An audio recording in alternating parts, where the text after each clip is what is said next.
It brings a smile to my face because it is the competitive advantage of the company. It's been its competitive advantage historically, and as we'll discuss in a little while, it will be the competitive advantage going forward.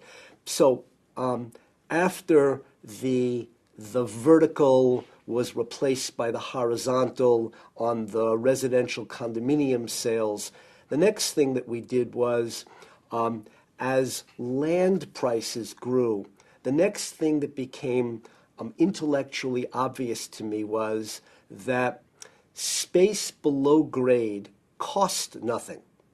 You bought the land, you had so much floor area, but floor area in New York only counted above grade. So the next thing that we did was we built the first underground supermarkets that were ever built in New York. Why underground and why a supermarket? Because supermarkets, typically when you go to them, put a sign in the window that says bananas, 19 cents a pound. They don't need window space. What they need is a lot of space. And they were being forced into tertiary locations because they were being forced to compete with high-end boutiques that could pay $100 a foot for space.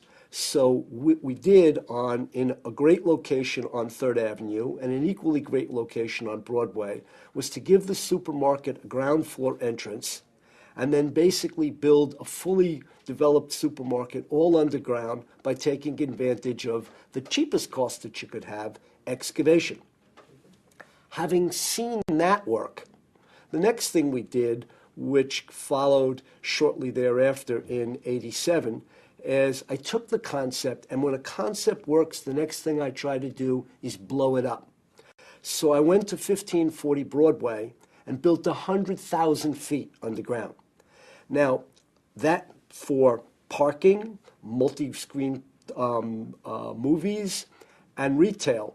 And that space ultimately produced $150 million worth of revenue, which would never have existed 10 years before, because it was, in essence, its only cost was the cost of the excavation and foundation and building it.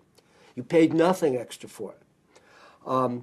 Once we'd gone through that process, the next thing I turned to was, just like residential rents had risen rather dramatically in the late 70s, which gave rise to condominiums, hotel rates, the hospitality industry was starting to heat up, and hotel rates in New York were becoming increasingly expensive.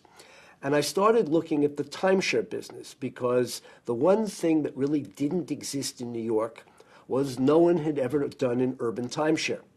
So in the early 90s, I bought a building out of bankruptcy, which was a failed hotel because it was over-leveraged, split the building into 2 condominiums, renovated a portion of it as a hotel, and took the other portion of the property and created the first urban timeshare that had ever been done in New York. When we started the project, the weeks traded at $10,000 a week. Last month, the weeks traded at $35,000 a week. We've sold 15,000 weeks. But the other thing that makes it also intellectually interesting was that previously timeshares were conceived of as something that you bought and used for 1 week. The hallmark of this timeshare, because it's urban, is that you buy a week, but you can use it a day at a time.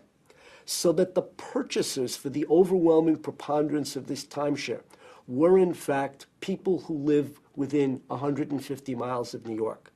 So that people who live in Connecticut could buy a week and use it Tuesday night to go to Carnegie Hall.